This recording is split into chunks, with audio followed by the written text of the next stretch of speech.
Do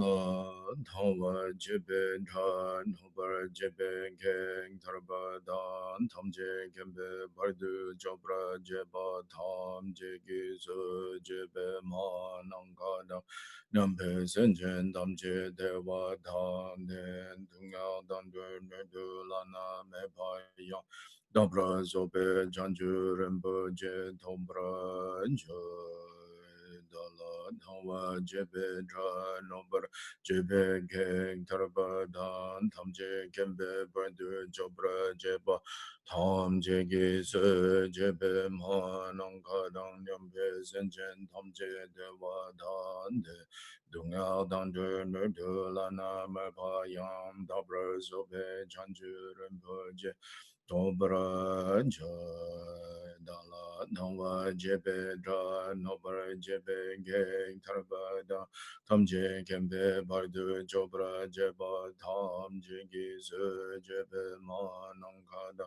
nambe senchen tamje deva dan den dunga dandre nudu lana mebaya dobra zobe janju rimpo dobra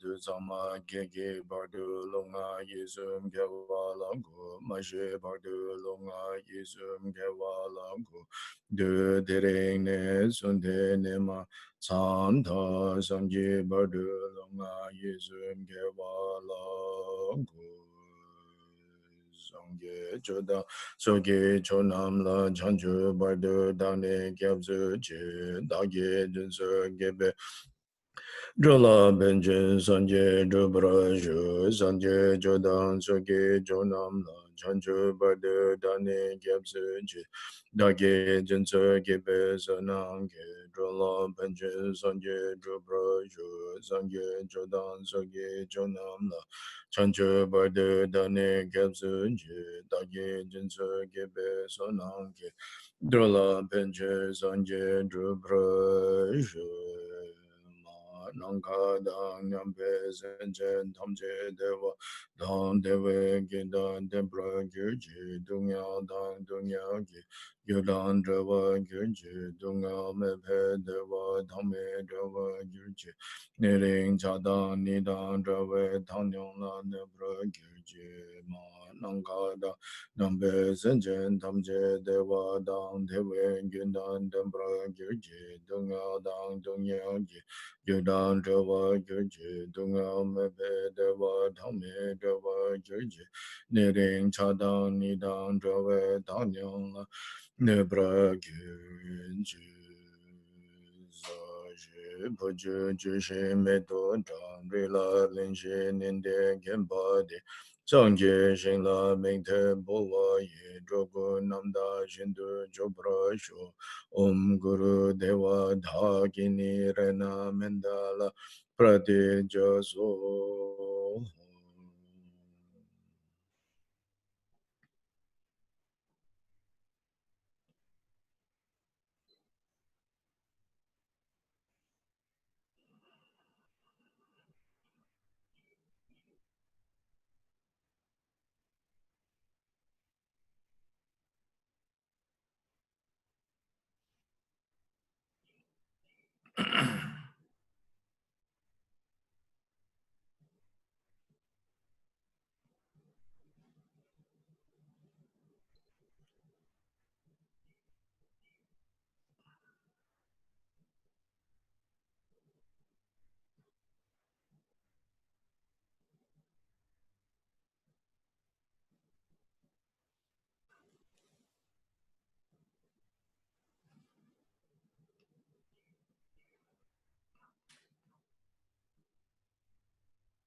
Please turn to the Samadhi empowerment.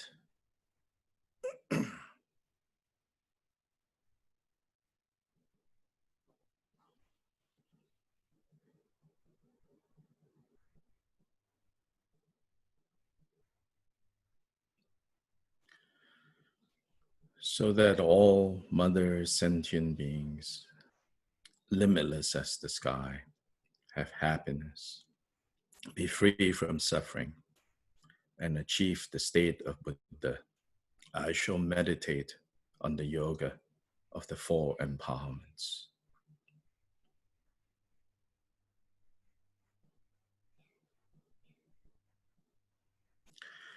So that all mother sentient beings, limitless as the sky, have happiness, be free from suffering, and achieve the state of Buddha, I shall meditate on the yoga of the four empowerments.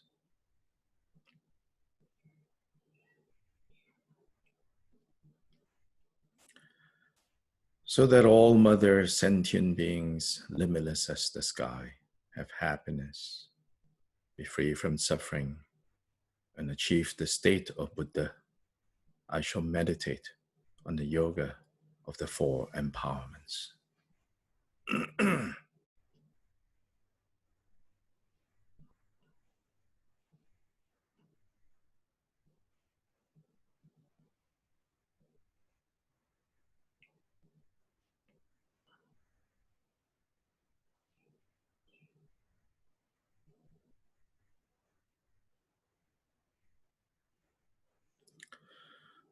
Oneself appears clearly as the idam, fingers away from the point between one's eyebrows, on a lotus, sun, moon, and silk brocade seat, is one's root guru, the embodiment of Vajradhara.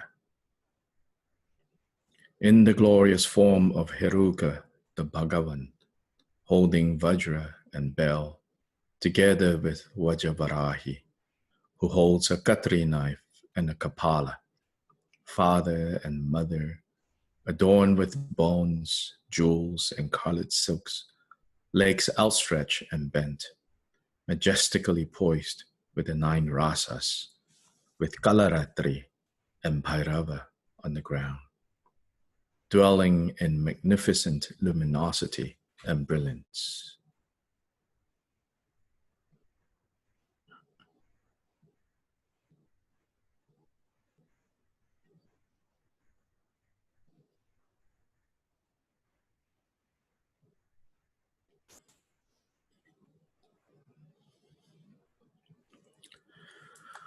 Whatever slight virtue I may have gathered through prostrations, offerings, confession, rejoicing, requesting, and beseeching, I now dedicate to complete great awakening. Chasavadan Juji Shampadan Jese Iran Kushin Sowai Gewa Chunze Dagi Jisakpa Tamje Zobe Jangju Jimpo.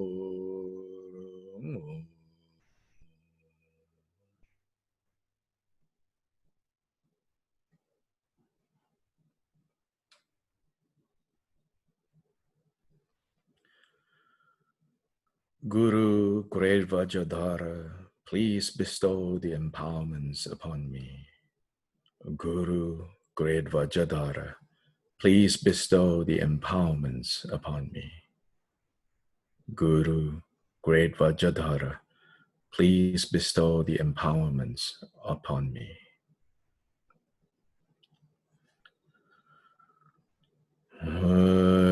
Lama Durje Chan Jempo Dhala Wangkuru Wajedu Zu Lama Durje Chan Jempo Dhala Wangkuru Wajedu Zu Lama je chang chenpo da la wang guru war je du zu.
From the point between the eyebrows of the father and mother guru, white light emanates and dissolves between one's eyebrows. Obscurations of body are purified, and the supreme vase empowerment is obtained. I am the exalted body of the union of all Buddhas, the identity of appearance emptiness, and the mandala of deities. Lama yam yun me tsam zu pune oze garbo chude men tsam den lugi tre jam bumbe wang chu du dani sanje tamje du be gu nang tong la yin king gu ni du je.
From the absorption at the place of union of the Father and Mother Guru, white and red light with the luster of desire dissolves into one's throat.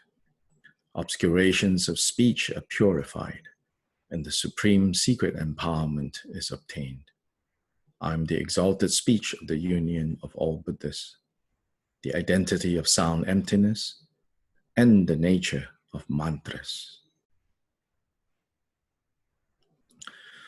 Lama yam yun hyam suk jor tsam ne odze karma dhacha dimpar de ngagi drip jang sangwe wang chu du dani sangye tamche du pa su drato ngagi rangshin ni du je.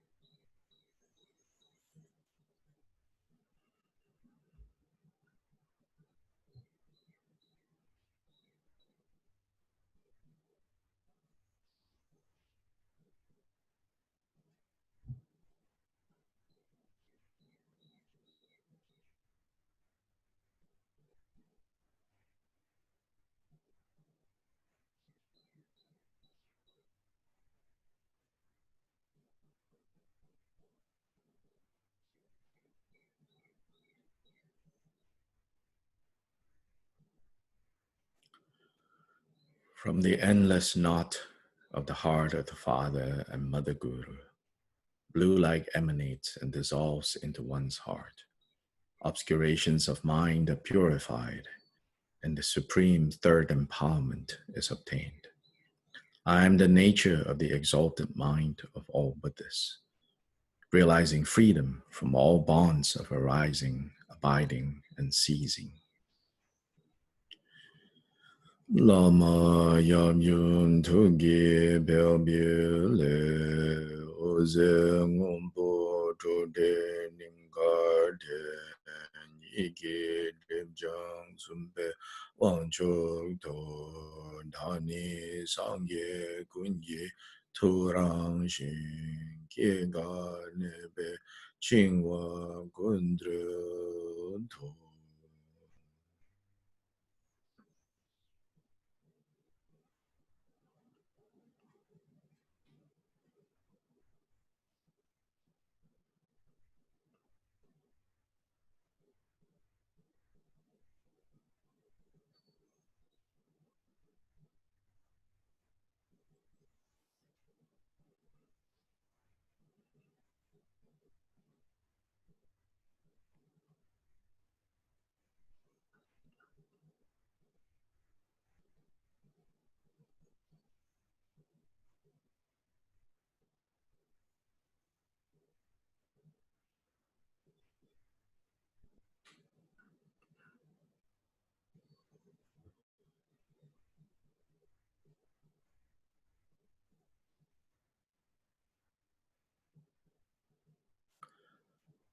The Father and Mother Guru melt into lights and rays and dissolve into one's crown, purifying fixations of the three doors, and the fourth empowerment is obtained. Within the wisdom of sameness of exalted body, speech, mind of all but this, spontaneously realize the vast and equal essence, abiding in the Mahamudra of uncontrived wisdom.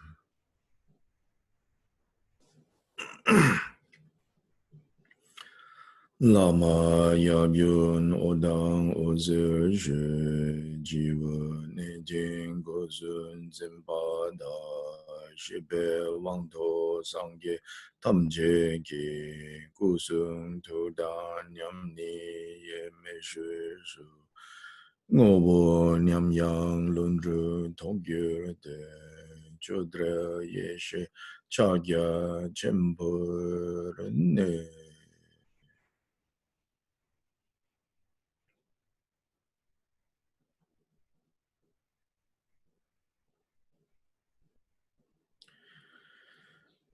When the Guru, Father and Mother melts into light and dissolves into you, yourself also dissolve, so that you don't need to hold on to the visualization of yourself as idam. So the front generation and the self generation, they all dissolve into the great expanse of the Dharmakaya, into the state of Mahamudra, of contrived wisdom.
Through this virtue, may I and other migratory beings quickly achieve the glorious Guru.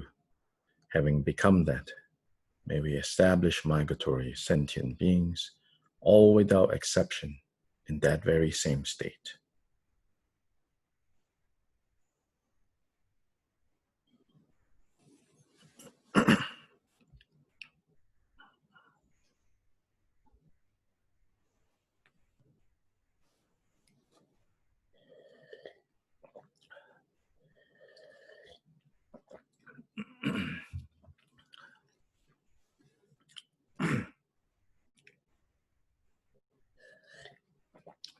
As I mentioned before on Monday, I think, this Samadhi of empowerment practice, very briefly encapsulates, includes what's known as the fivefold Mahamudra. So again, Mahamudra, as a general term, it means great seal. Maha, great, like Mahayana. Mudra, seal. Seal, in this case, has the connotation of, like the seal of authenticity. Yeah, so if, like a product, if it has the correct label, if it is not being counterfeited, right, then it has a seal. Right? So it carries the connotation of authenticity. So the great seal, the great authenticity, also has the meaning of, so what it's referring to is, this is what seals, this is what marks. So now here the sense of imprint. This is what marks, this is what seals all phenomena. So all phenomena has this basic nature, basic characteristic. And so Mahamudra is the basic, fundamental nature of all phenomena.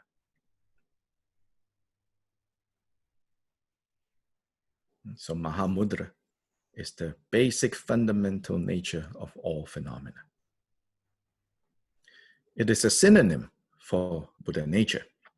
So in another context, we call it Buddha nature. In another context, we call it the state of Buddha. In another context, we call it fundamental nature. In another context, you call it essence. In another context, you call it emptiness. In another context, you call it luminosity, and so on and so forth. Here, when we call it Mahamudra, then we can differentiate it into ground Mahamudra, path Mahamudra, result Mahamudra. Ground Mahamudra is pointing to how, what is the basis of this practice? The basis of the practice is the fact that we are innately, fundamentally Buddha. So that's ground Mahamudra, basis Mahamudra. And if we look further into this ground Mahamudra or the basis Mahamudra, we have to say a little bit more, which is, although fundamentally, innately, by nature, we are Buddha, but right now, this nature on the level of the ground, temporary, adventitious, incidental obscurations have arisen. These obscurations are like waves, and Mahamudra, the actual nature, is like ocean. Due to winds blowing, waves are formed. Not understanding that waves, even waves, no matter how strong the waves, is related to the nature of the ocean, but stirred by the winds of karma, then we get all confused. We get overwhelmed. Then we only see the waves, we no longer see the entire ocean. Then we feel we have to fight the waves, we have to survive the waves, we have to navigate the waves, or even surf the waves if you're a surfer. So these adventitious, these temporary, these dependently arising waves needs to be pacified. Or these stains, these adventitious, these incidental stains, obscurations, have to be purified, cleansed. So it's like a cloth that has been stained, so we wash it. We wash it because we know that the stains are not part of the design of the cloth. Therefore, we wash it. And so we say, we are purifying, we are cleansing this cloth. But what we are really cleansing is not even really the cloth. What we are doing is we're removing that which does not belong to the cloth to remove. Or another example I like to use is like when we look at a pile, not a pile, I mean a little pool of water. When we look at a little pool of water, superficially we say, oh, it's muddy, right? Or sometimes we say, oh, it's clear. So when we say it is muddy, when we look at the little puddle was the word I was looking for. If you look at a little puddle of water and you say, oh, it's muddy, it's murky, that is actually very imprecise, right? Because water is never murky. Water is never muddy. What is muddy?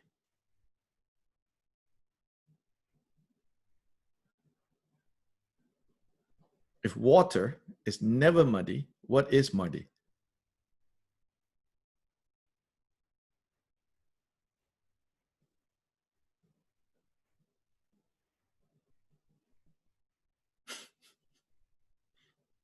Hello.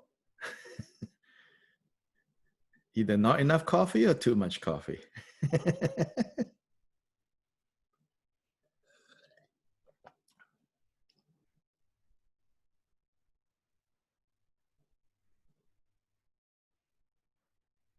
No response? Oh, come on. It's not a trick question. Simple question. Cannot hear. If anyone's saying anything, cannot hear what you guys are saying.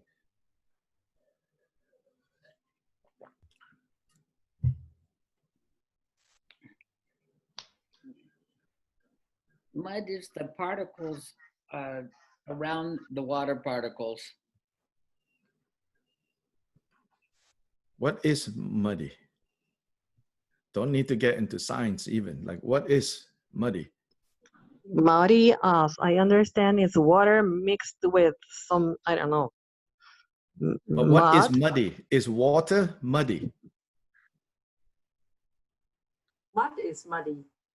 Mud is muddy. Mud is muddy. Simple as that. Water is not muddy.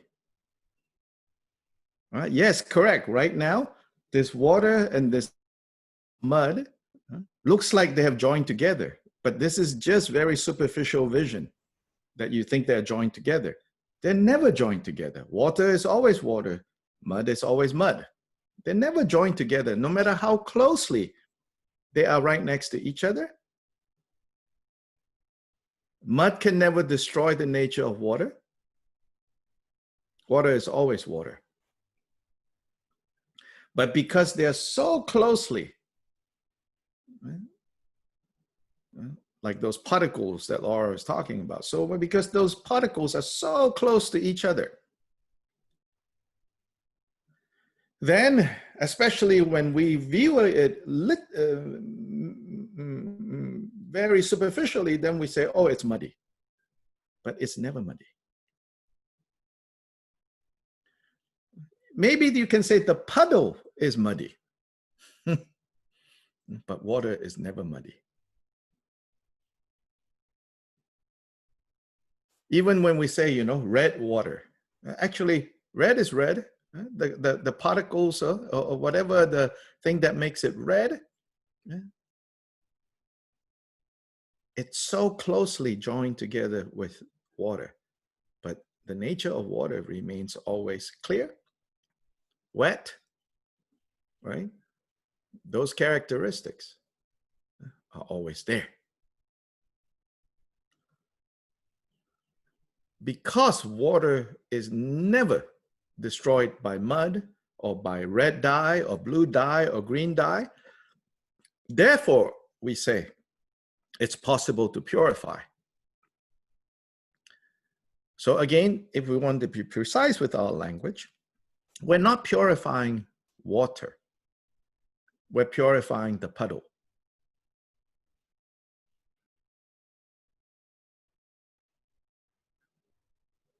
We're removing the mud, or we're letting the mud, separate out by itself, sink down, and then the water becomes clear. So this water is the innate Buddha nature. On the ground level, right?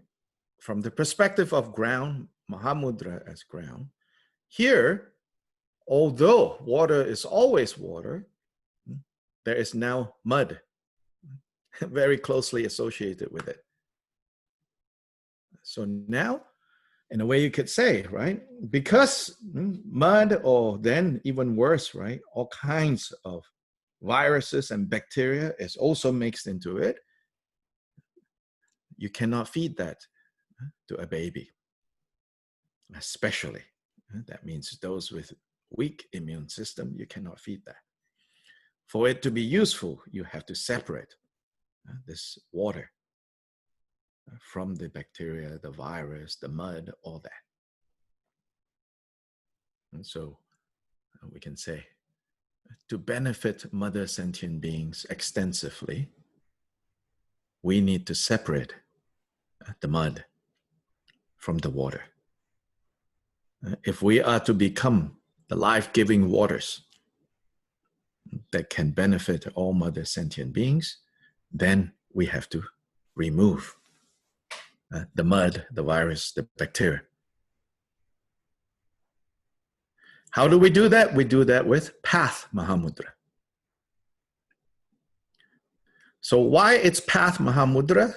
Meaning this path now will be taught, is designed and taught, and therefore to be practiced based on understanding the underlying principles, which we learn from the context of ground Mahamudra. So then the Buddhas, so then the lineage masters, the realized masters, designed, taught the path, the method for purifying. So for removing the adventitious. So Path Mahamudra. When we talk about Fivefold Mahamudra path, that is Path Mahamudra. Then at the Fruition Mahamudra, that is when the mud is all gone, the bacteria is gone, the virus is gone. Forever removed. And if we zoom into that situation, although we should not do that too much, because the fruit, right, the result, whatever we say about it right now is a conceptual layover, right? Because it's all concepts. But not all concepts are equal. Some concepts are more likely to point us to the direct experience of that nature, and some concepts are more likely to lead us astray. So there are some things that we can say, even though we should always understand whatever we say, these are just conceptual layover, right? Not the thing itself. But if we do look closer at what this fruit Mahamudra is, when we say that all the mud is gone, all the virus is gone, all the bacteria is gone, using the analogy of that puddle of water, yeah, now it's just life-giving, sweet, life-giving, clean water, the basis of life for all beings, absolute and relative bodhicitta, fully actualized, right? So when we say that the mud is gone, the virus is gone, the bacteria is gone, it is not literally gone.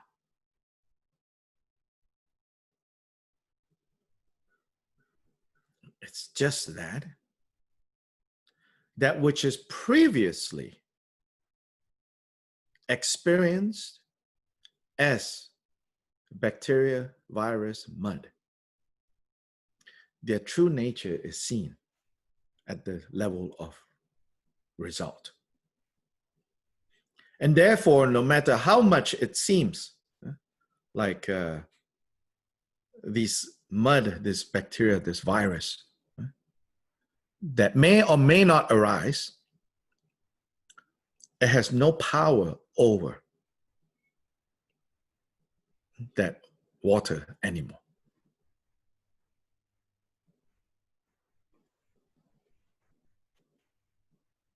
So it is not literally the absence of thought, although this expression, I think in Sanskrit is amanisikara.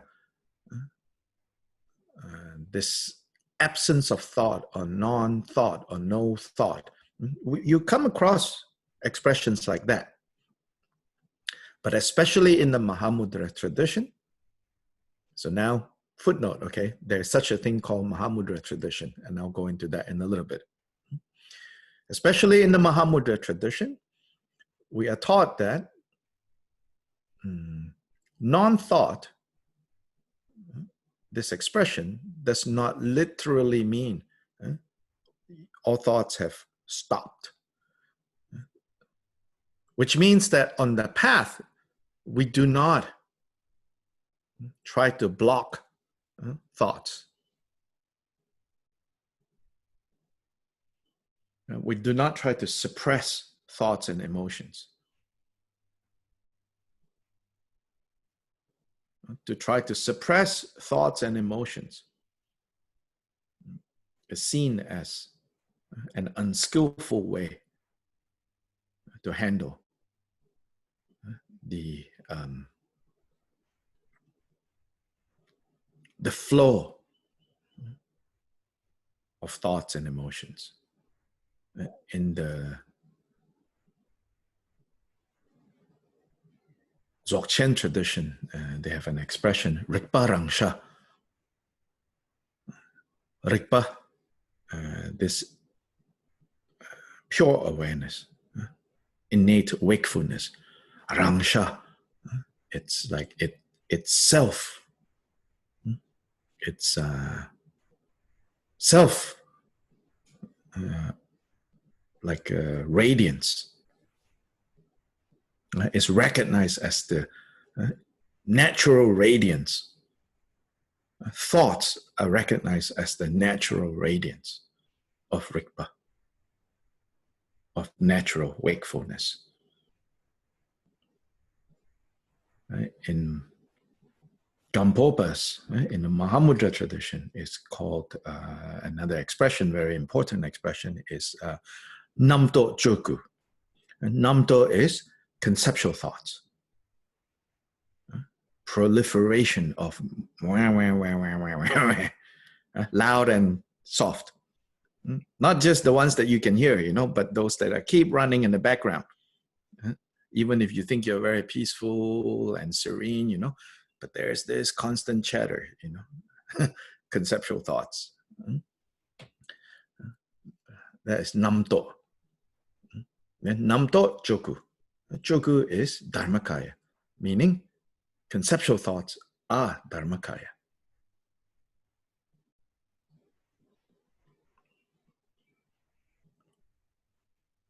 At the level of fruit and the level of ground, conceptual thoughts has to be purified.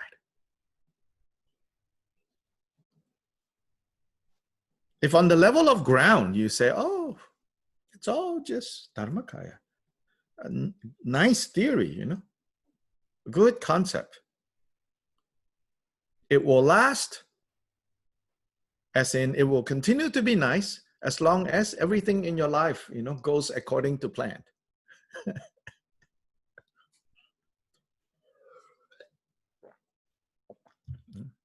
Rewind this movie by 5 months and look at all your plans, you know.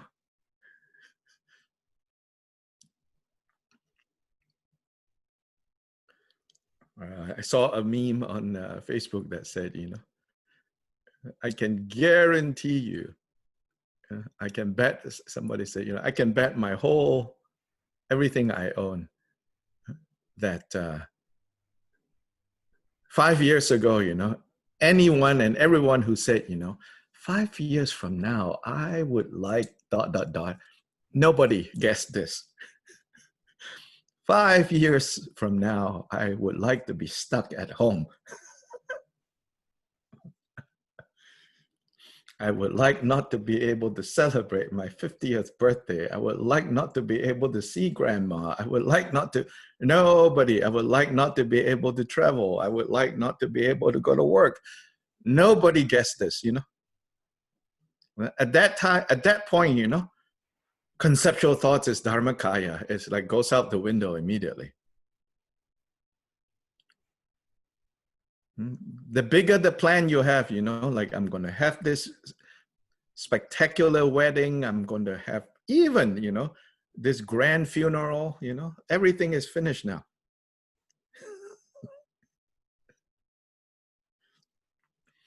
So conceptual thoughts, you know, is no longer so Dharmakaya, you know.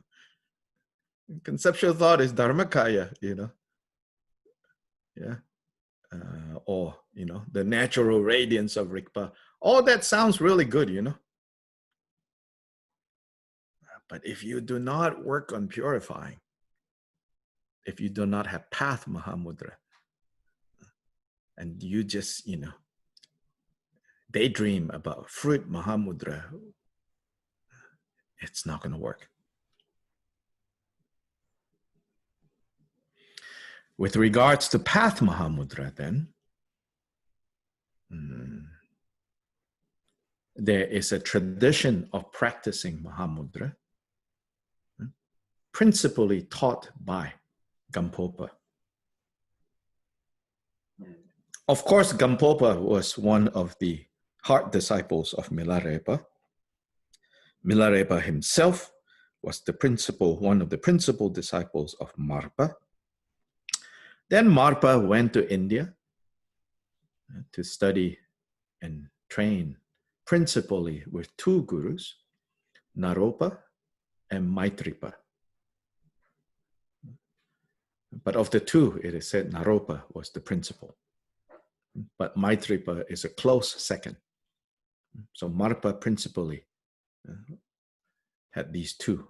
Altogether, it is said that Marpa had 108 gurus in Nepal and India. Then Naropa, his principal teacher, Tilopa. So because of that, we say the Kagyu lineage originates with Tilopa. Of course, Tilopa had human teachers, but it is said that Tilopa's realization was so amazing, right? Then it is said that he directly received his instructions and guidance from the primordial Buddha Vajradhara himself. So the short lineage of Kagyupa then would go from Tilopa direct to Vajradhara. But it is not the case that Tilopa did not train with human teachers who had what's known as the extensive long lineage that leads back all the way to the historical Buddha Shakyamuni. But the short lineage, then you have Vajradhara, Tilopa, Naropa, Marpa, Milarepa, Gampopa. Up until the point of Gampopa, Mahamudra was taught primarily, principally, and taught and practiced primarily, principally, through Vajrayana or Tantric methods.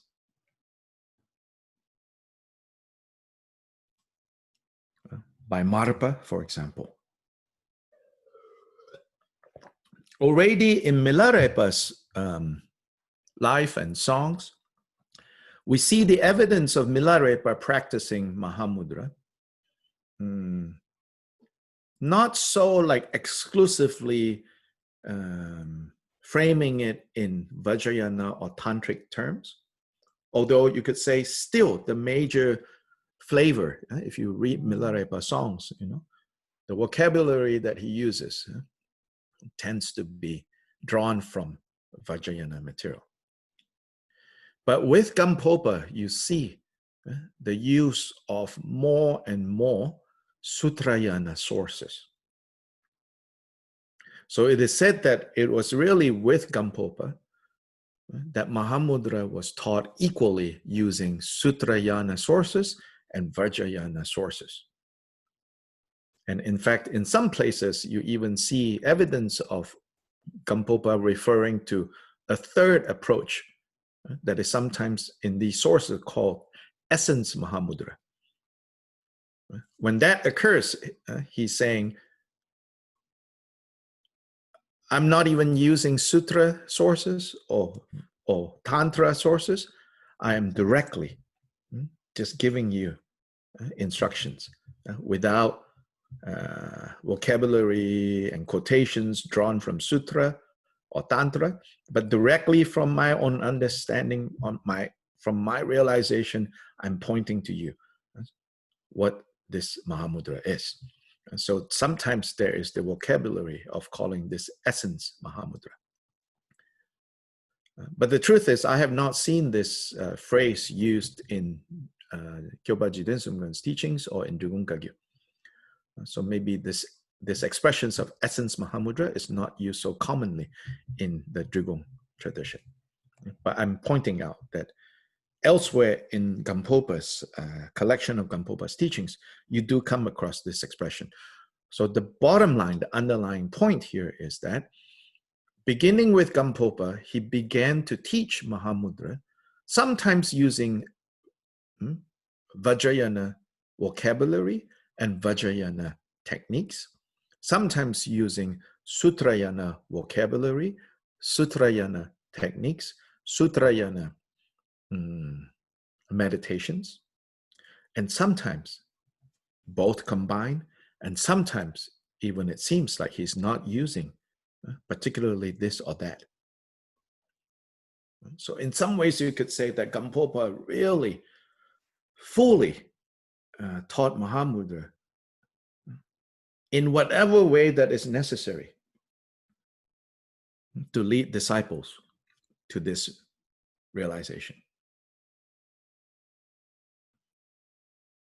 So this is what we call the Mahamudra tradition, which is now all the Kagyupas, whether Kama Kagyu, Drupa Kagyu, Tatlong Kagyu, Barom Kagyu, Drigung Kagyu, whatever Kagyu, if we are a Kagyupa, then this is the Mahamudra tradition. And even that, when you look at Gampopa's way of teaching Mahamudra, he had many, many different ways to teach. So one type of Mahamudra he taught, it's the tradition of called the co-emergence. Another type, it's called one taste. Another type is called the 6 jewels or something like that. I'm not very familiar with the other one. But this particular one that we call fivefold is also one of Gampopa's ways of training disciples.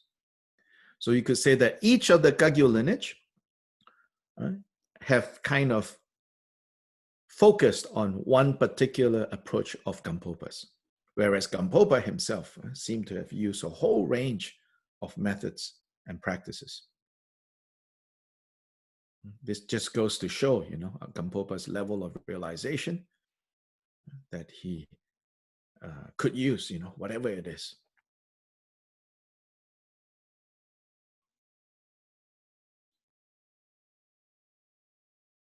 So this is the Mahamudra tradition that is identified with the Kagyupas. Other lineages, say the Sakyapas, they have the vocabulary of Mahamudra. But for Sakyapas, especially like what their early masters, they are very adamant that there is no such thing as path Mahamudra. They say Mahamudra, that vocabulary is exclusively about, and also no ground Mahamudra, they say. They say, because Mahamudra, they say, if you look at all the Buddha's teachings, first of all, they say, this term doesn't turn up in any sutra material. Any Sutrayana level material, you don't see this term, they say. So they say, Sutrayana have no access to Mahamudra. And they say Mahamudra is exclusively the property of, kind of like the copyright of Vajrayana. And they say, when you look at that, then Mahamudra is a synonym for complete Buddhahood. And so they say, for them, Mahamudra is always just the fruition, Mahamudra. And they say, so how do you arrive? How do you achieve this fruit, this result of Mahamudra? They say exclusively via Vajrayana practice.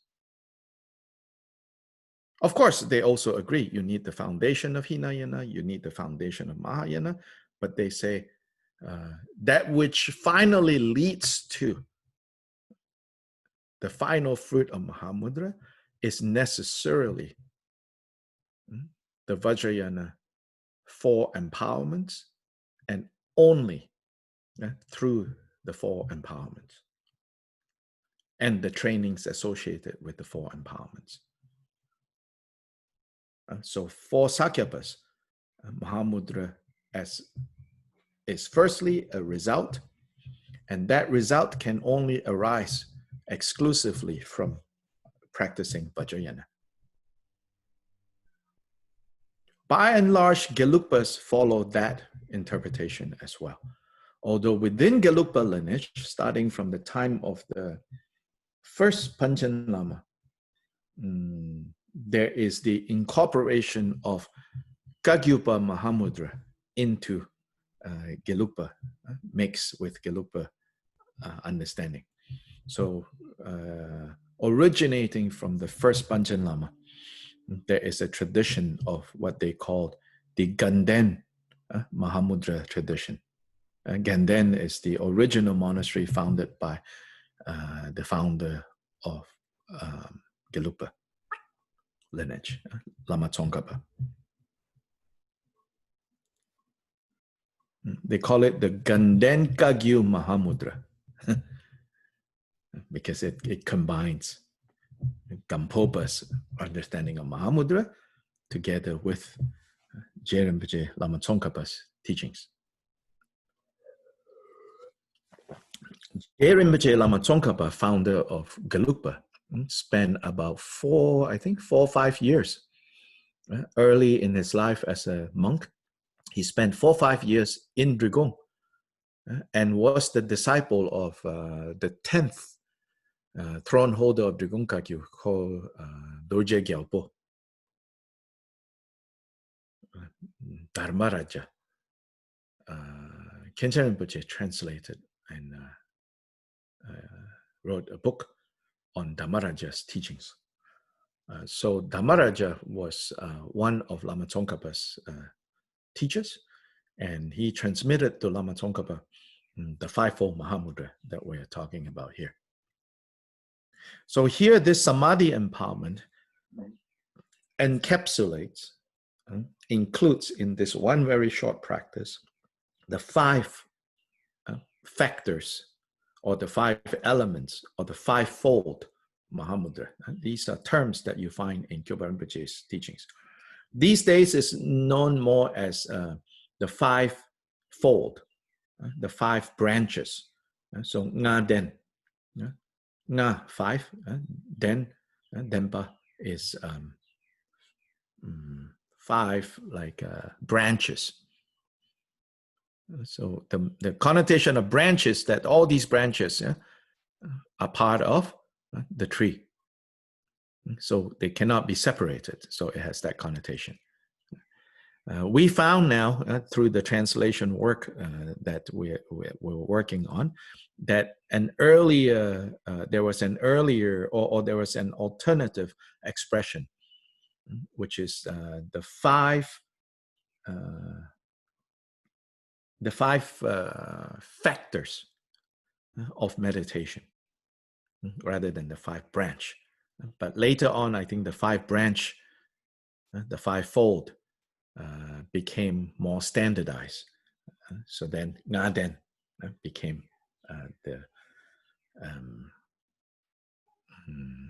the main way of talking about this approach to Mahamudra practice. So some of you, I think, already know what this Ngaden is.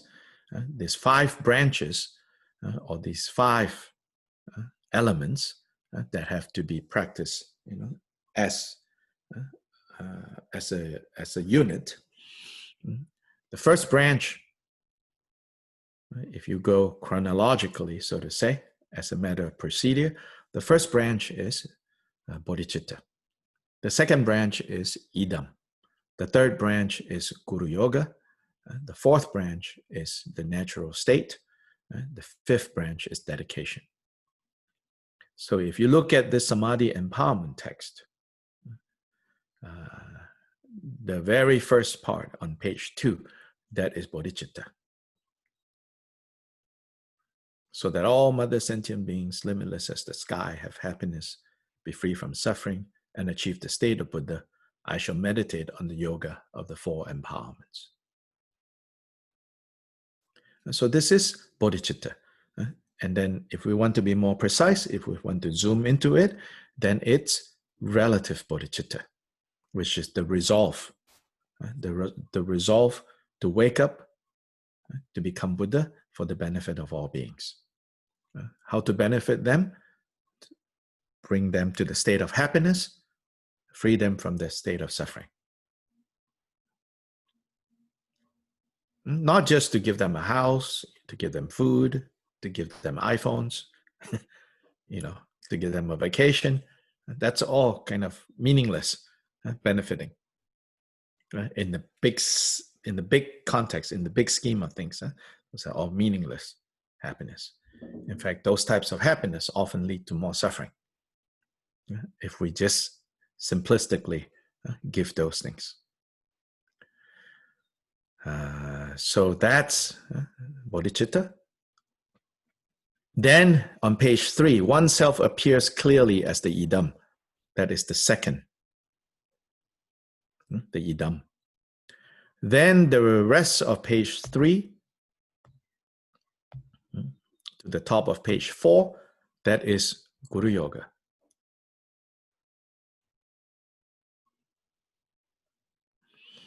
Then the receiving of the 4 empowerments is part of Guru Yoga, but also the beginning of the natural state.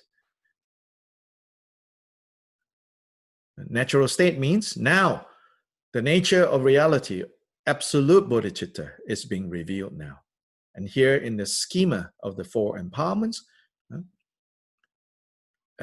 the natural state is being taught, is being introduced to us, is being shown to us in stages. So in the first empowerment, the nature of body, the nature of physical universe and the beings, their true nature is revealed, is pointed out. In the face empowerment. Then there is the secret empowerment. Then there's the wisdom, knowledge empowerment. And then there's the word empowerment. By the time we get to the word empowerment, that is like completely the nature of reality becomes crystal clear.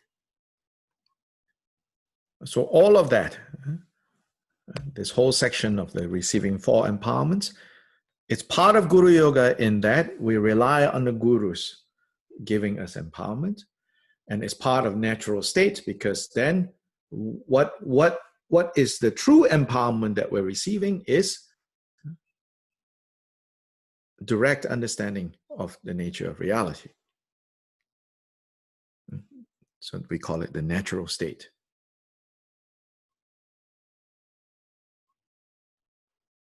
Then at the very end, right, on page 8, through this virtue may I and all other migratory beings, that is dedication. That's the 5th limb, the 5th branch. Together, this is the 5-fold.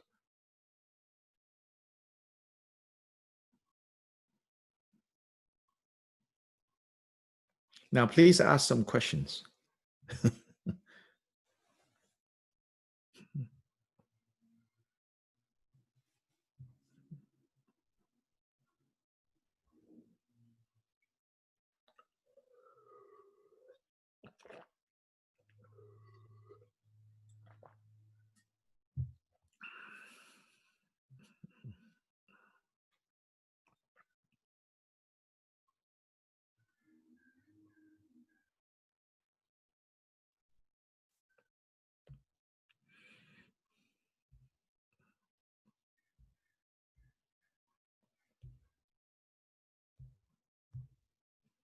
Hello?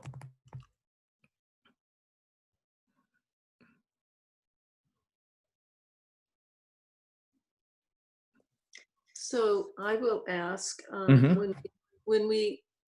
I think you were speaking the other day about doing the Samadhi practice, the Samadhi empowerment daily. Mhm. And so would you recommend that that's when we do our hour meditation? Up to you. You try, you know. You have to see what you connect with, you know. Mhm. Why we're bringing this up now is I just want our Monday, Wednesday, Friday practice sessions to learn this practice. Yes. So we will have, you know, once the basic teachings and explanation for this practice is completed, then what we will go back to is probably, you know, on Monday mornings, we will do the Guru Puja as we have been doing.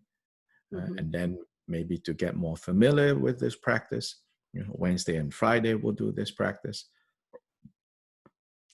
And so it's that you're giving these different practices to see what fits for each of us. Yes. Okay. Yes. And also there are some who are quite, because, you know, I know some of you are starting with me. You don't yet have a lot of practices. And so my responsibility is to teach Drigong Kagyu traditions to you. So there's that part as well. And this is not relevant to everyone. Okay, thank you. Yeah. Juan? Yes. So is the first fold is the part, and on the second page, the relative bodhicitta, Which is basically so, bodhicitta as one of the 5. Yeah, that's the first one, right? In the second page. And the second one fold is the jidam, right? Yidam, yes, just one That's line. in the third page. Yeah, just one line, says right? oneself appears clearly. Correct. Correct. And the third one is Vairava on the ground, like the Guru Yoga. And both, you know, Heruka and Vajravarahi, right? In the glorious when form they of appear. Heruka, the Bhagavan holding Vajra and bell together Yeah. with Vajravarahi, all of that. Yeah. Oh yeah. Okay. And then the Right. fourth Then one. then you pray to the Guru. Yeah? You say, whatever slight virtue I may have gathered, oh Guru, great Vajradhara, please bestow the empowerments upon me. That's the fourth one? No. That's Guru Yoga. That's, Yeah. yeah. Yeah. Oh, that's still the third one. Okay. Yeah. Try to, this is good, asking this question, but also see how the meaning, so you don't have to memorize what page, what starts, Look at the Okay. meaning, right? The meaning here is Guru Yoga, right? It's devotion. Yeah. Please give me empowerment, all that, right? Okay. Yeah. So, and the, sorry, the other Uh-huh. one, the And fourth then one? following that is the Guru say, okay, you ask for empowerment, now I give you, right? Right? So then the Yeah. first empowerment, base empowerment, Okay. right? If you look at bottom of page 5, that's the first empowerment being given, right? Then it says, obscurations of body are purified at the top of 6, and the supreme base empowerment is obtained. I'm the exalted body of the union of all Buddhas, the identity of appearance emptiness and the mandala of deities. Here, right? Yeah. It's Guru Yoga as well as natural state, because an aspect of the natural state is now introduced. Okay. Right? Then second empowerment, the supreme secret empowerment. And then again, there is an element of Guru Yoga here, right? Can you see the element of Guru Yoga here? Yeah. Which is, from the place of union of the father and mother, Yeah. this white red light comes to your throat, Yeah. right? Yeah. So that is your devotion that is bringing that blessing to you. So remember in Gongchik it says, that and then also in the translations of the teachings, again and again, this theme, right? Only with devotion that you are going to see the reality of things. Yeah. So here in this 4 empowerments, so tightly put together is this principle, right? You ask for the empowerment comes through the power of your devotion and the Guru's blessings. And then now, obscurations of speech are purified. I am the exalted speech of the union of all Buddhas, the identity of sound emptiness, the nature of mantras. A more subtle aspect of the natural state is revealed, it's introduced, and then we have to practice it.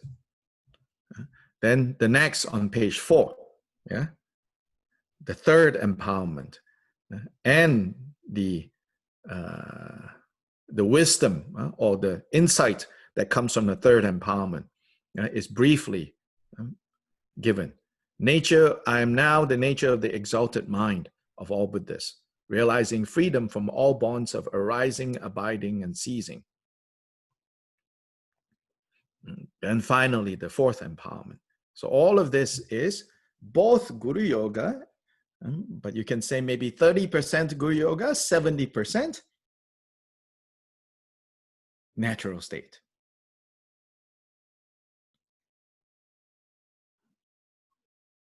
Nature of reality, nature of our minds.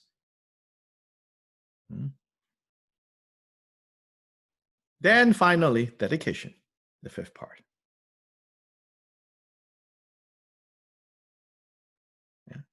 It's good to be clear in this way. Now, practically speaking, mainly we should focus on the first empowerment because that is not stable yet for us, Our tendency is want to jump to the fourth. Oh, nature of all reality is without beginning, without end, formless, and we like to just relax there,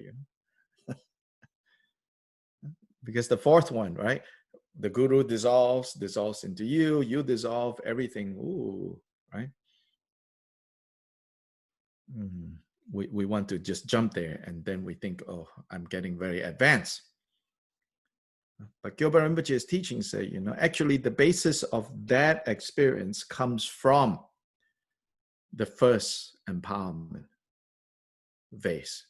So if the vase empowerment is not firmly, if the vase empowerment is not received in the first place, and keep in mind, on Wednesday we talk about how do you receive, right? You see the mandala, you recognize the mandala, you enter the mandala, you're introduced to the mandala, all of that, what all that means, right? We looked at that from the Garland of Views. Guru Rinpoche gives what is the essential meaning of receiving empowerment. So we looked at that. So mainly now we have to, if you want to think, what should I focus? Well, you should be focused or concerned about. Do you feel enough confidence that you have received the base empowerment?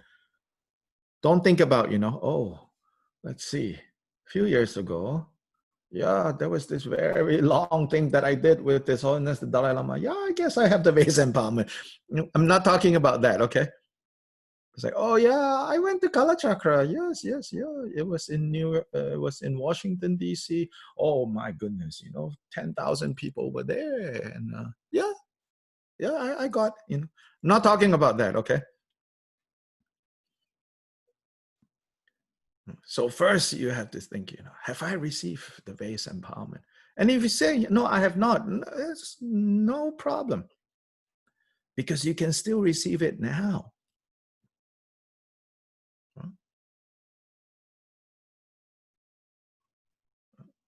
So please you don't need to call this Lama or that Guru or this Rinpoche or that Khenpo or this Tuku or that, Oh, hey, I need my base empowerment. Can we schedule one? We already seen how in the inner teachings it says, no, it's not about that. It's about, do you recognize, So the why vase is used is that this body is the vase itself. And then by extension, this entire universe that we think ourselves as a part of is the vase. Here is the precious vase. So like this body itself is the vase. In Dzogchen teachings, the symbolism of vase is even more elaborated. It says that from the single ground, two paths diverge. Single ground of Buddha nature, two paths diverge. These two paths diverge when I forgot the exact vocabulary, but it's a vase. When the precious vase kind of bursts forth, then it can either be the path of Samantabhadra or the path of Rudra. Rudra is ego grasping. So in Dzogchen, it says one ground, two paths. So right now, all of us has gone down the path of ego grasping. So we do not realize the state of Samantabhadra, as in the Buddha Samantabhadra. Not the Bodhisattva Samantabhadra, but the Buddha Samantabhadra. Blue in color, naked, with Samantabhadri, white in color. That's a symbol of that ground.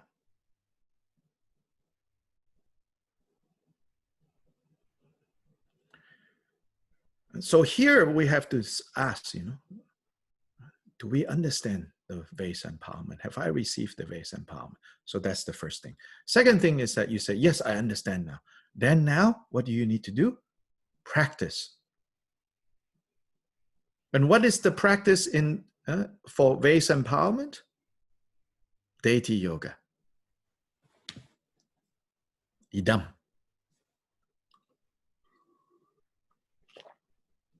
So we have to focus on idam.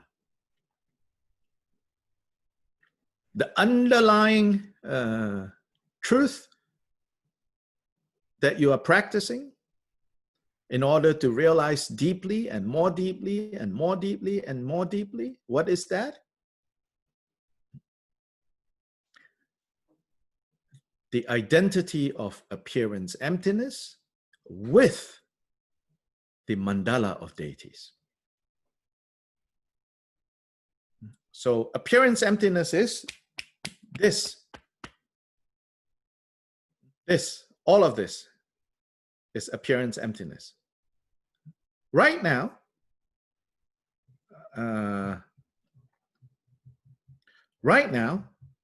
yeah,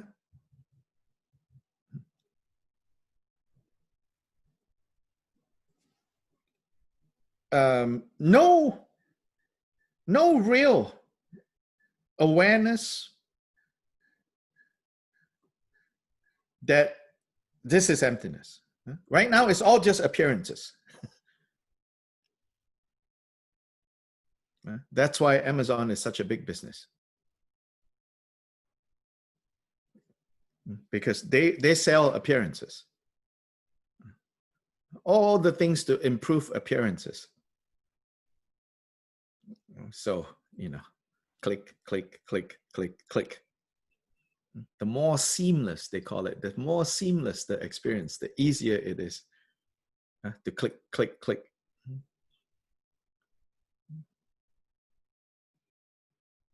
So first have to realize, this appearance is also emptiness. And emptiness is also appearance. Now, this level of realization is already taught in Sutrayana. Heart Sutra. Form is emptiness, emptiness form. That which is form is emptiness, that which is emptiness is form. So this is already taught in Sutrayana. Now, of course, we need that realization. We need that understanding.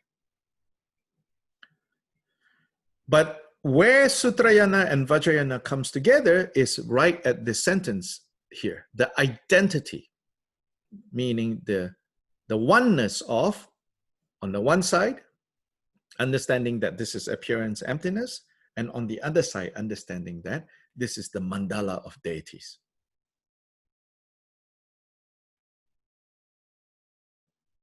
And this is said to be the unique characteristic of Vajrayana. Not only is this body, this universe, understood or realized as illusory and insubstantial, which is the essence aspect, but the appearance aspect is extraordinary, which is deities. Now, before we get too carried away by deities, oh, deity, deity, deity. I have some friends, who talk about wisdom deities, wisdom deities. They're just, substituting their theistic,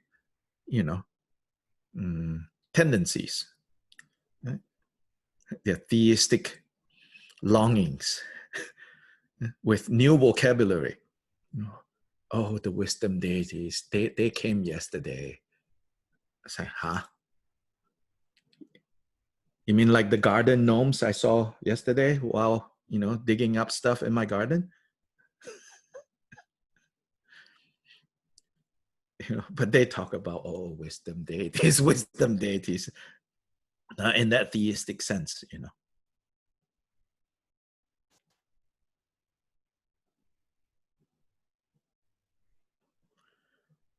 So why? Why the mandala of deities? Why?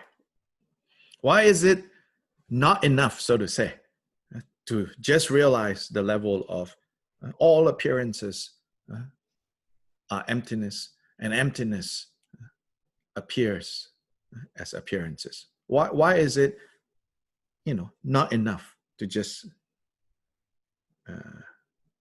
be there? Why the need for the mandala of deities?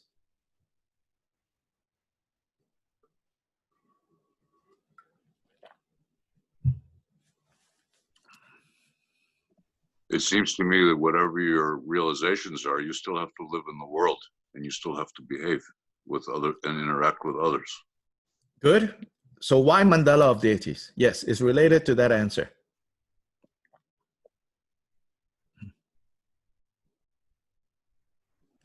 So what about mandala of deities would make relating to others? It includes all. Okay, how? What? What are we bringing to the table, so to say?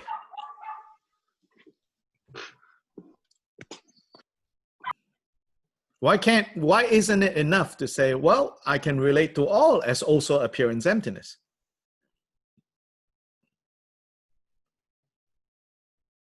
Wei Ting, are you saying something? Yeah, okay. Attracting to others.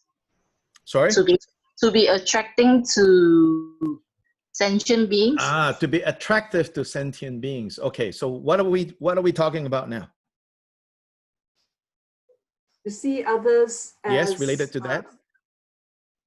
To see others as deities. To see others as deities, and yes, correct.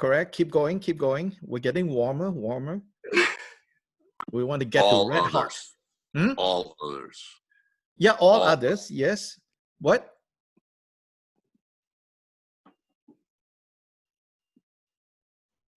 And what's the point? What's the point of seeing others as deities, attracting others, relating to others as We deities? need the qualities of all of them.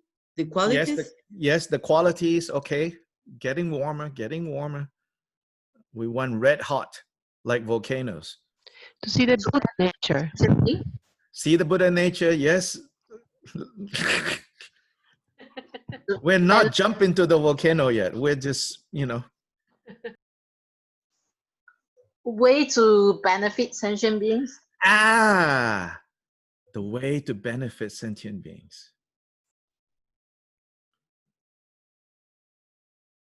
So the mandala of deities, on the level of training, it is, yes, 4 face, 2 legs, male and female, in sexual embrace, even, which is kind of usually a taboo subject, in sexual embrace, fires, then in front 1 dakini, here 1 dakini, back 1 dakini, here 1 dakini, then 8 more, then how many more, right? Altogether 64 in Jagasamvara, in the most extensive mandala, or in Kalachakra 722, right?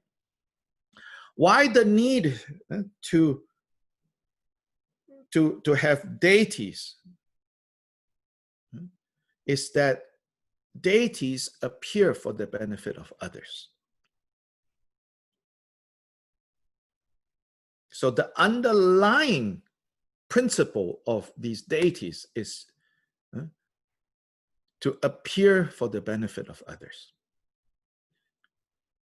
So that's why some of these deities look like what we typically will think of as deities, and oh, so nice. And then some are like, It's communicating that insofar as this wisdom and compassion goes, there are some beings, that are attracted to very terrifying looking ones. One of my godkids, although I said my quota for godkids, stopped at 4.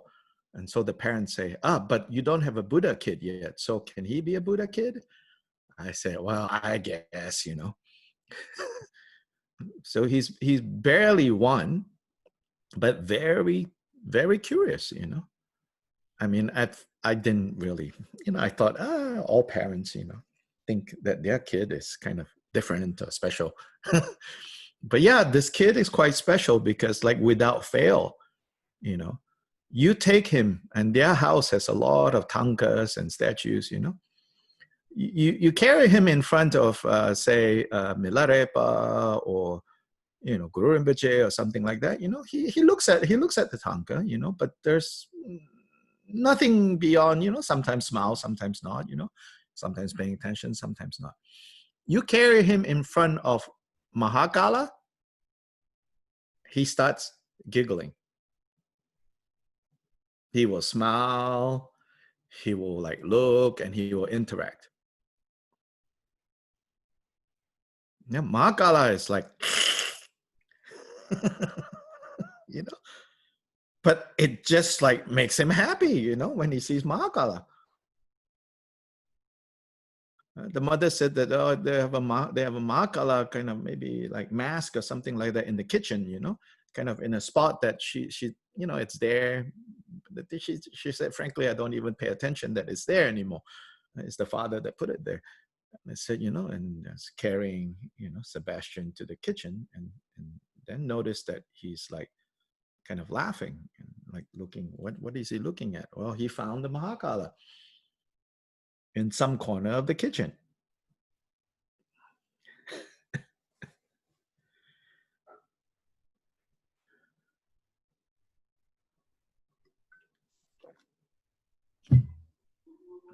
Some recognition. So why the mandala of deities? Yeah? In terms of training, we do visualize these deities, but don't forget the reason for these deities: to benefit and to connect with others. Not connect with others in a mundane way, connect with others in an extraordinary way. Jasper. Yes. Yeah, Guru, there's a question from Leonard. Okay, Guru, just now you mentioned that the fruitions of the Mahabodha, the proliferation thoughts is no other than Dhammakaya. Yes. On the path, the proliferating thoughts still need to be purified. Yes. From this practice of the Samadhi empowerment, and also mentioned many times in Kongji, where the emphasis is on devotions, does this mean that a very strong devotion is powerful enough to cut off the stream of proliferating thoughts and subsequently purifying this kind of thoughts? Yes, yes.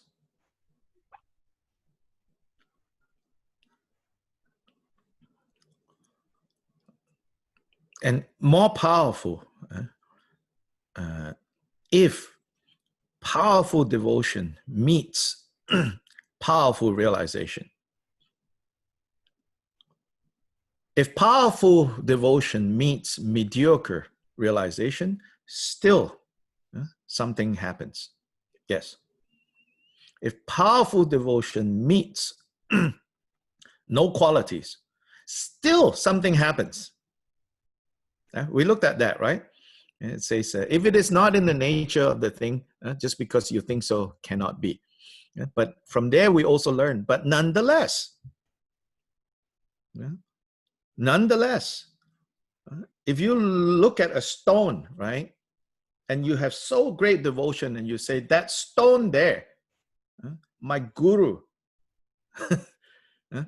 put it there to bless me, right? If your devotion is powerful, something will happen. Something positive will happen, even with an inanimate stone that is sitting there. Conversely, think about it. If you look at that stone and you say, bloody hell, why is it here?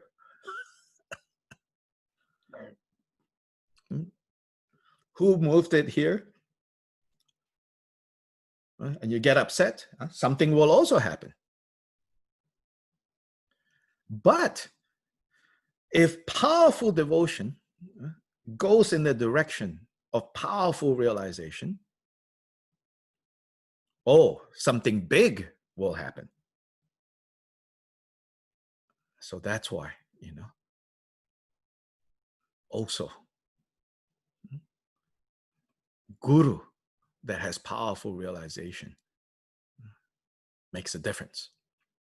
Now, before you start going, oh, can I have a list of those names? the powerful realization gurus? No, because it doesn't work like that. It says the guru that turns up in your life is disproportionate to the merit that you have.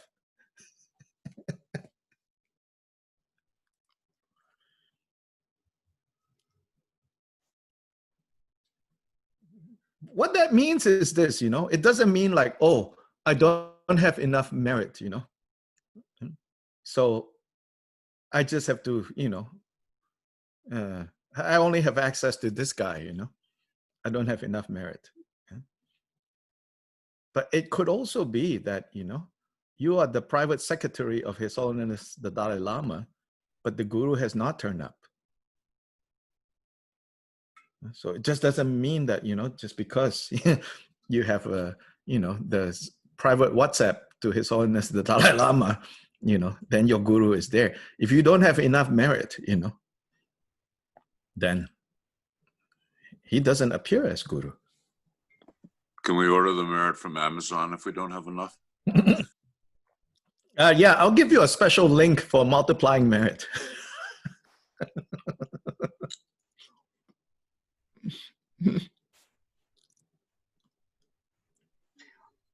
Guru, so Leonard asked a continual question on that. But the practice of devotion itself also generated and accumulated merits. So the more devotions is gathered, then more conditions is being cultivated for suitable gurus to appear. Is that right? Yes. But not just devotion, and also our definition of devotion should not be so narrow, It's not emotionalism. Yeah. Emotionalism, the emotion of like, oh, my guru is so great, right? That is not yet devotion. It's only devotion according to the Mahamudra tradition if we recognize that that really what we're talking about when we say guru is uninterrupted mindfulness.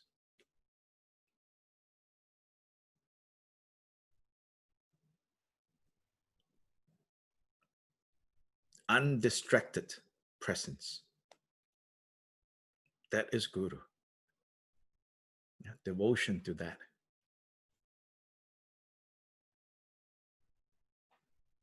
Devotion this is not like a Hindu bhakti.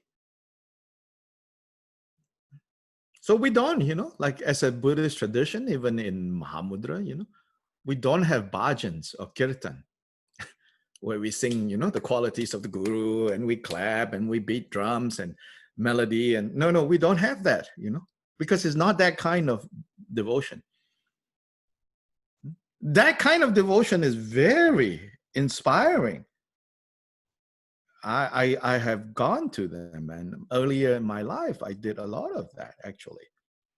Before I became a fundamentalist Buddhist, I was dabbling with all sorts of things as a teenager. Oh my God, so sweaty, so, all the juices are flowing and you feel so much bhakti. Yeah.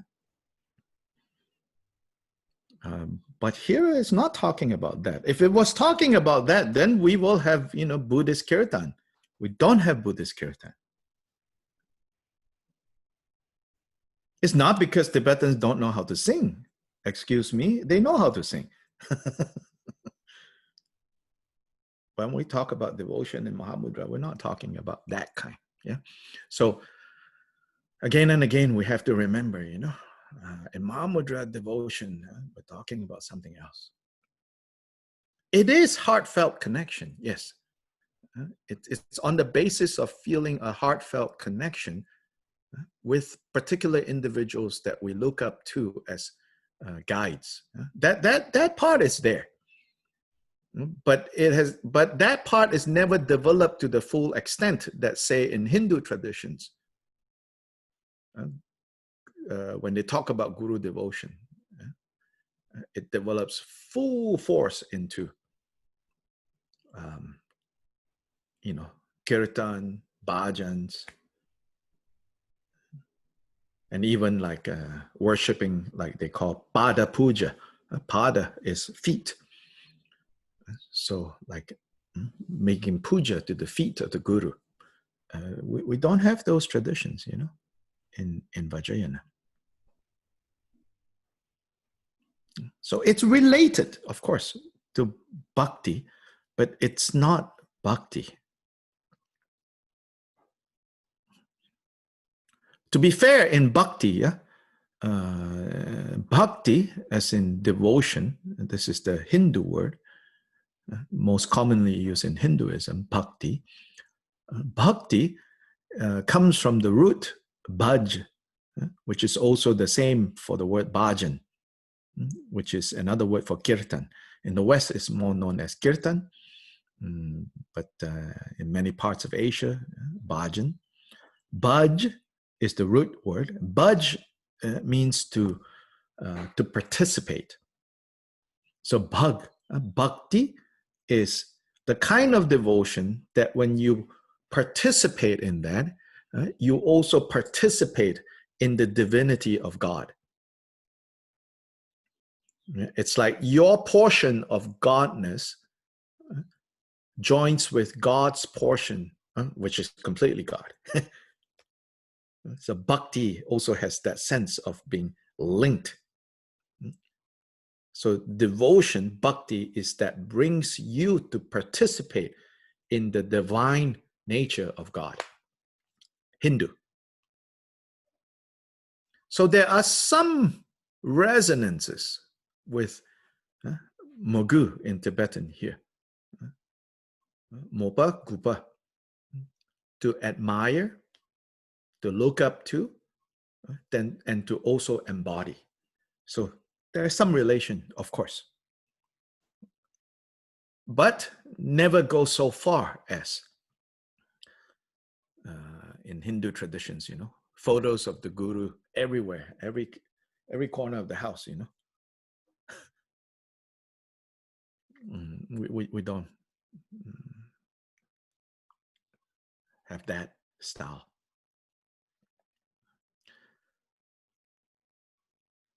One moment of meditating on the mind, that is a moment of devotion, to look at the mind. Just, you know, without doing it formal meditation, you know, just to look at the mind from time to time. And you're like, what do you mean? It's called turning the light around. The light, meaning our attention is always flashing outwards, right? Now, turn it around. Turn it around, let it shine inside. And at first, you're not sure what you're shining it on. It's like, I'm not sure. It's okay. This is how you figure out, you know. This is how you practice. Turn it around, you know. Sometimes, like when you're, you know, when you go to, especially this is easier if you go to some place that is kind of inspiring, and sometimes even some place that is threatening. Usually it's like a stronger emotion, right? Either awe, like, oh, wow. Like you go to Tiger's Nest, you know, in Bhutan, Taksang. Or you go to Bodh Gaya. Right? Or your Uber, you know, drop you off in the wrong part of town.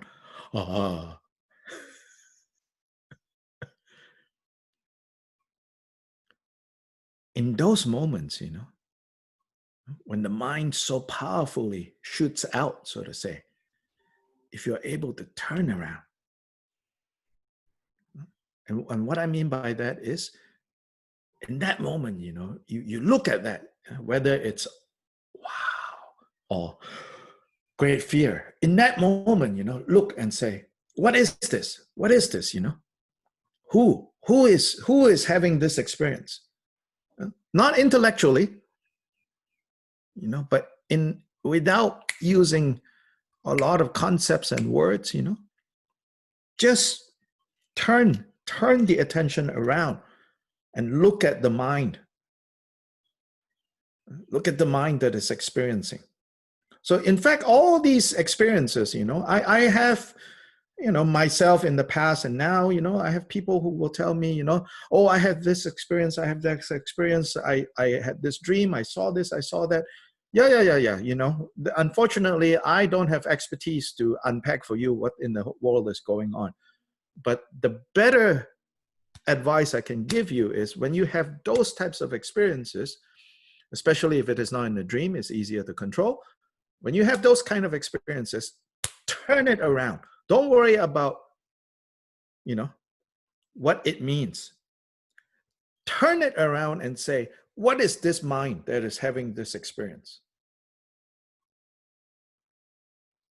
If you're able to do that, that's way more beneficial than, oh, this means that means that, that means that means that. All those are,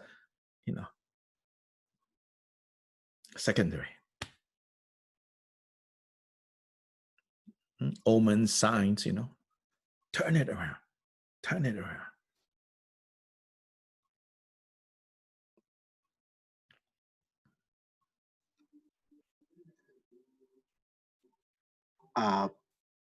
Yes.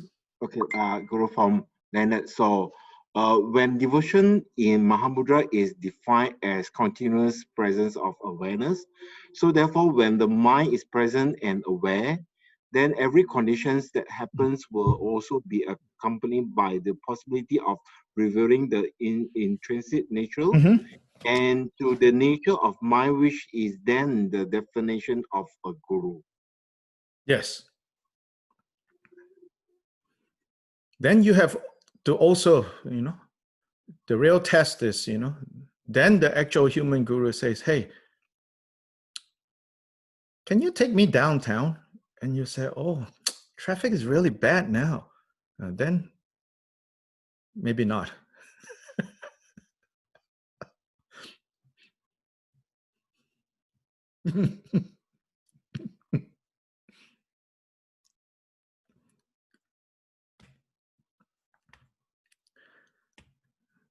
In this Kali Yuga, these degenerate times, sometimes gurus know what they're doing, sometimes gurus don't seem to know what they're doing. It's hard to say. So better develop more confidence in you know what you're doing.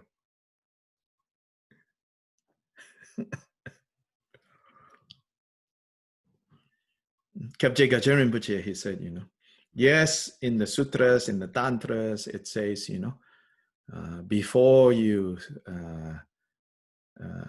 enter into this intimate relationship of being a student to any teacher, you should examine the teacher carefully.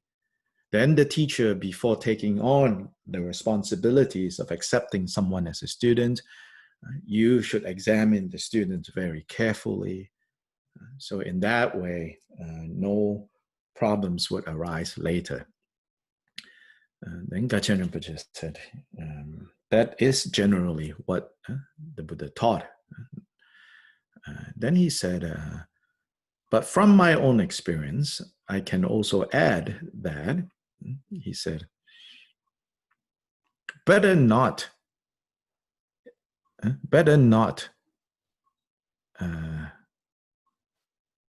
than, he says, checking other people's qualities and faults is to check your own quality and faults. So he says, if I actually check, the qualities and faults of my students, he say, then I can tell you, probably I will not teach anyone.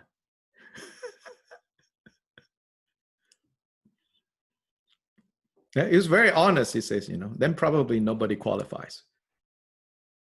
Then he says, but I don't do that because I will just give anyone who wants teachings.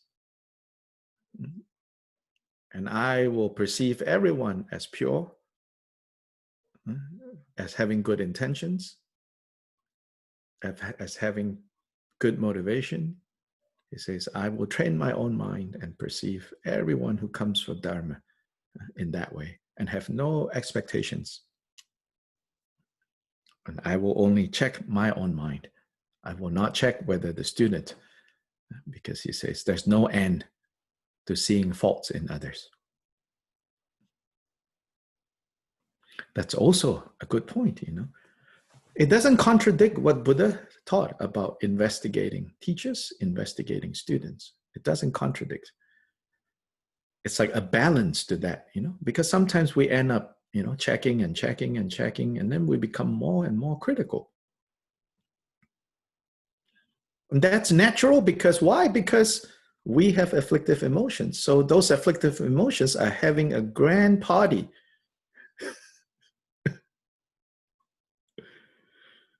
Because now that you cannot criticize Trump, or whoever your equivalent in your country, you know, it says, oh, don't check, don't be critical. Then you turn it to checking teachers, checking students, you know. It is still that critical mind. And your afflictive emotions love it. So also Gachin Rinpoche said, you know, like there's no end to finding faults. So remember that, he says.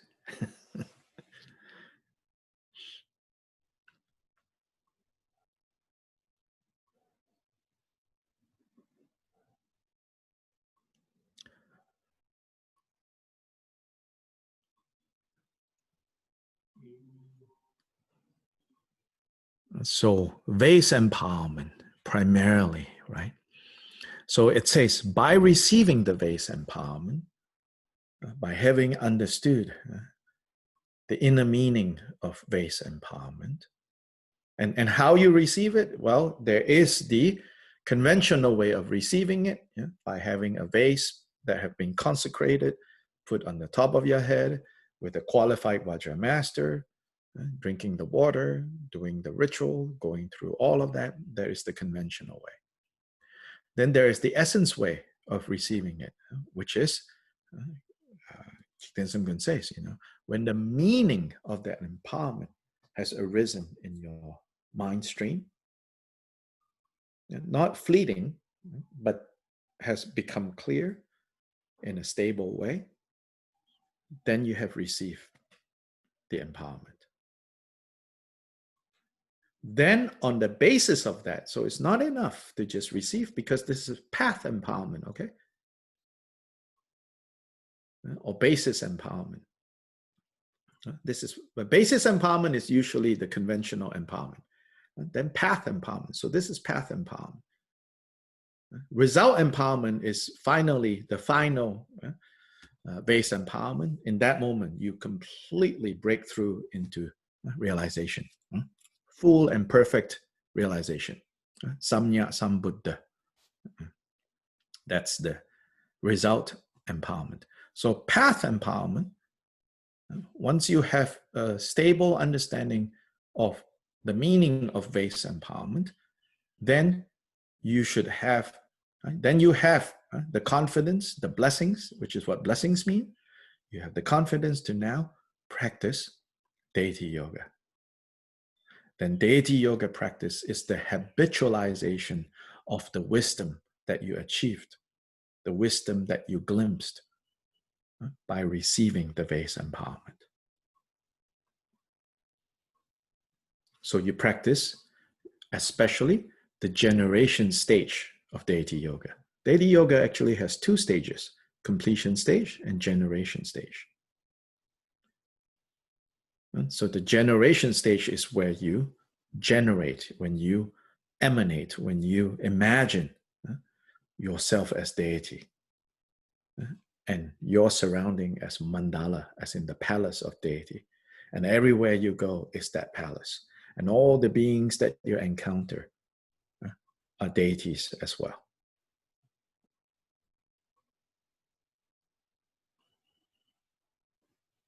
And to train in that.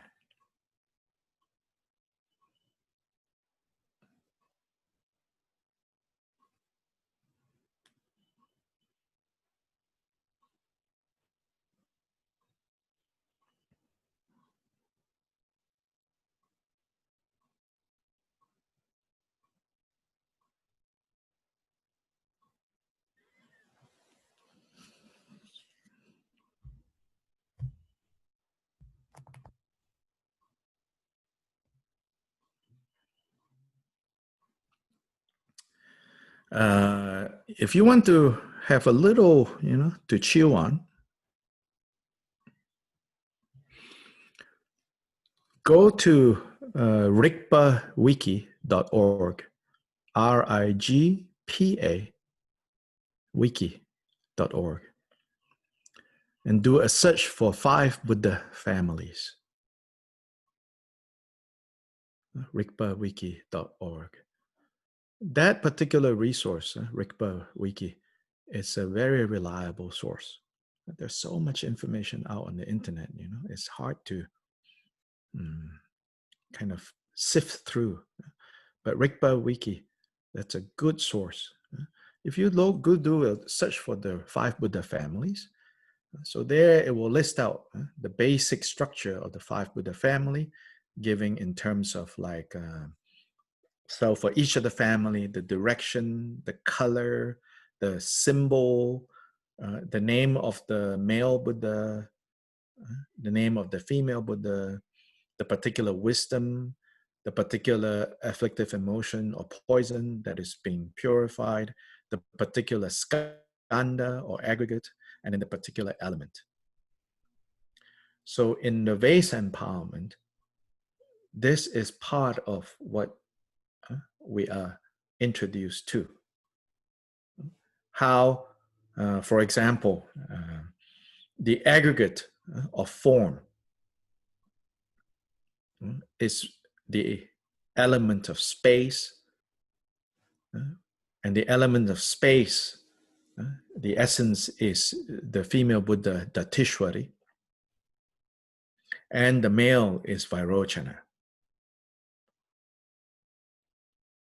So in terms of the aggregate, right now form, our form, physical form, its nature is Vairochana Buddha. Then this form that exists in space, this space, its nature is Datishwari.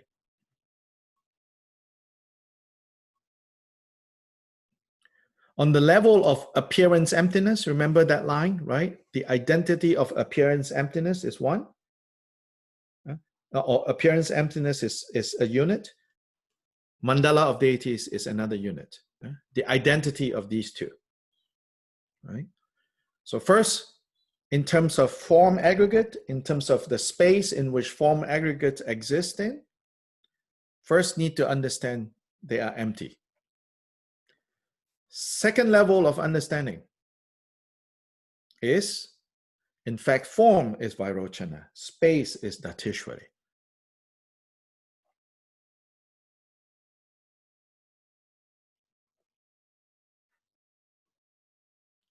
And space is not just this space. Space is all the spaces within. Even spaces in between atoms is space.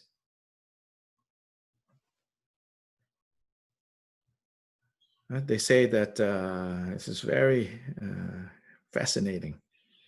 They say, like, if you look inside an atom, like the parts, right? There are parts. The distance between those parts relative to the size of these parts is bigger than the distance between Earth and Moon. So is there a lot of space or not? Relative to who's looking? So much space, and that space is to be realized as Datishwari, the consort of Vairochana. All the particles, all the atoms are Vairochana. Vairochana existing within Datishwari. Next, right? Akshobhya is consciousness. Our 5 sense consciousnesses. Every moment where there is consciousness, that is Akshobhya. Akshobhya means, the meaning of the name Akshobhya is immovable. And so this is also telling us something about the nature of consciousness. The nature of consciousness is immovable. But we get moved by afflictive emotions. Then the element is water. So there's water out there. Yes, water. But more importantly, the water we're talking about is the quality of wetness, moisture, which is an element in our body. So that wetness is the female Buddha, Mamaki.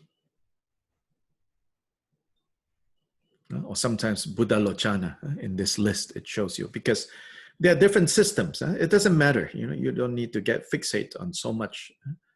You take one system, you work with that. Then also the correspondences between the afflictive emotion and the purified aspect of the afflictive emotion. So ignorance is wisdom of Dharmadhatu. Anger is mirror-like wisdom. Pride is the wisdom of equality. Desire is the wisdom of discernment. Jealousy is the all-accomplishing wisdom. For each of this poison and wisdom, the quality of the wisdom is the reversal of the characteristic of the afflictive emotion.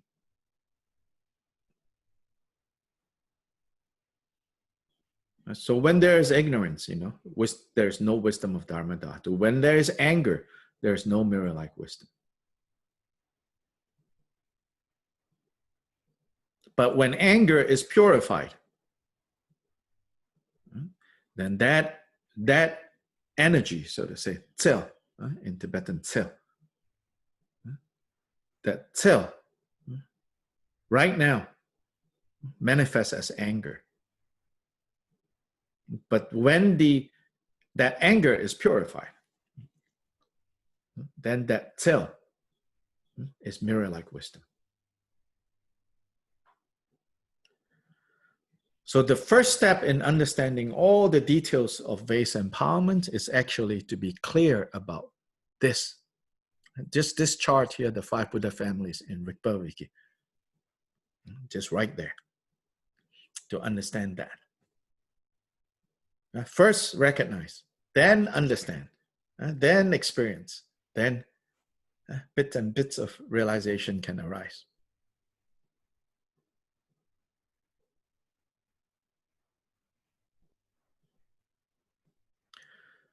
This diagram, this 5 Buddha families, please don't turn it into anagrams or, Myers-Briggs, Sometimes people use it that way. No, it's not the anagram system, Am I a 1 or am I an 8 or 6 or 4? And, or what am I, INTP, ENTJ, no. This is not personality analysis. Don't turn, the Vesa empowerment into a personality analysis. No, it's not.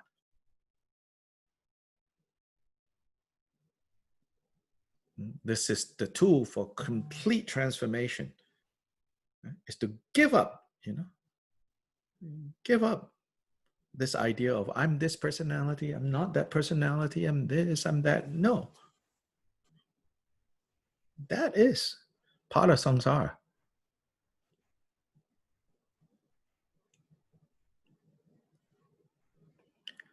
Good.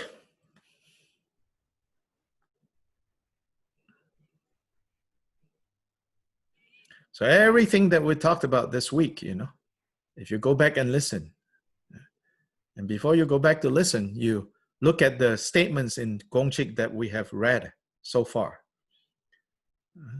Almost you want to have a list of those statements here. Then you listen. Then you need to go, oh, this is, like this statement. Oh, this, oh, look, Han is speaking the opposite of what this statement is saying. You should do that, to see. Then that way you're integrating. In my mind, you know, when I'm speaking, I'm thinking, you know, the statements in Gongji. That's how you should, you know. I suggested in the past, you know, that when you now start reading Dharma books, no matter who write it, you know, you want to use, you know, Gongji as a way to shine and say, okay, how does this compare to what Gongji says? This is how you integrate what you're learning onto the path. Otherwise, it's always just an abstract. This is not about finding fault. And this is about integrating. Please do that if you can. Better still, try to remember the points of the statements as much as you can in your mind. Then you don't need to go back and listen, you know. While we're doing this, you can think, you know, you can remember, that statement in Gongji. This is that statement in Gongji. Oh no, this seems to be not, you know, then maybe bring it up, you know. Then maybe, yeah, I have to make corrections. This is good for you, this is good for me. But don't do it in the spirit of finding fault either. Do it in the spirit of, like, you know, integrating.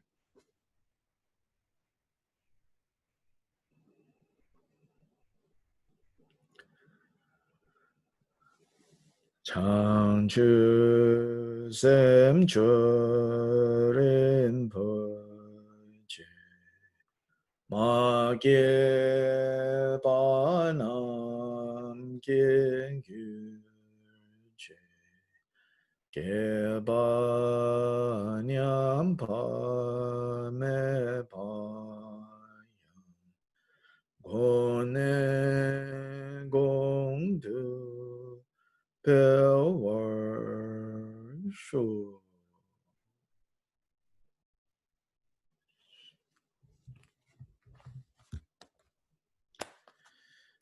for those of you who are interested, maybe you noticed tomorrow, 9 New York time, 9 in the morning, 9 to 11.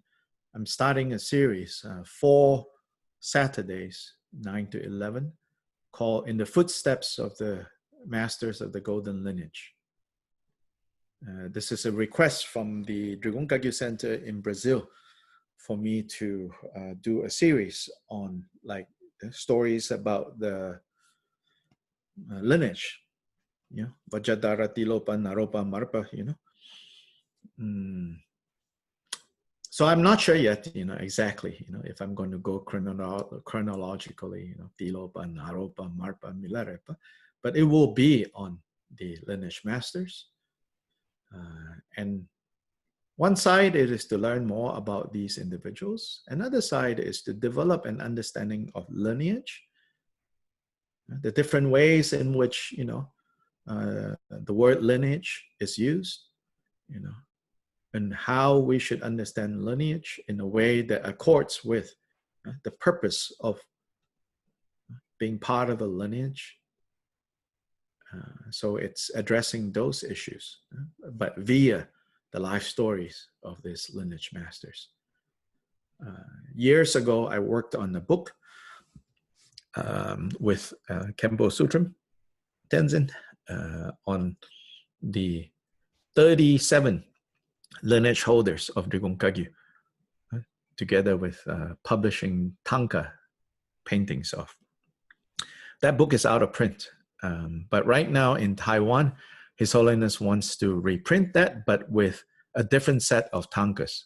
He has pictures of a very nice set, he says, of the lineage masters, very intricately painted in Tibet. So he wants to publish in Taiwan. And so I re-edited the original publication and gave to His Holiness, and His Holiness is now getting that translated into Chinese. So in the future, such a book will become available. But I'm going to teach these 4 classes in part, drawing from material that I already have from that book. That book is called Masters of the Golden Lineage, Life and Liberation Stories of the Throne Holders of Dragón Kagyu. So for the 4 Thursdays in July, we're going to do this. And tomorrow it's also the full moon, I believe. It's marks in Southeast Asia, it marks the day where the Buddha gave the first teaching, turning the wheel of Dharma, the Four Noble Truths. And so it commemorates the day that the Buddha taught the Four Noble Truths first time to the world.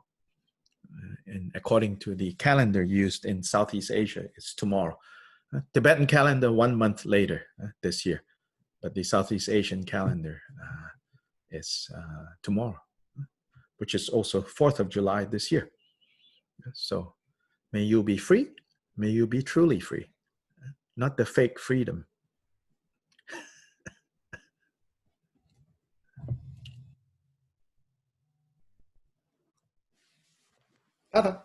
Thank you. Ciao.